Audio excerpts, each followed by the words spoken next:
มาเบิ่งสุดอย่างดิแล้วก็เลยเห็นมักแตง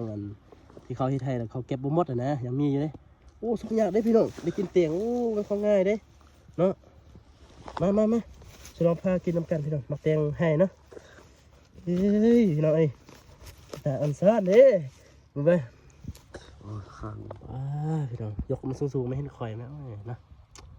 แตงสิลองด้วยสิลองจะค่ำด้วยเนาะมานำน้องทรายเด้อมาเบิ่งสุดยางพี่น้องดีมาจดปักแตงนะอุ้ย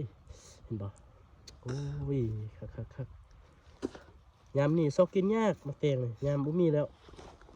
แต่ว่ายังเลือดเด้ก็ยังกัดกินให้เบิ่งนี่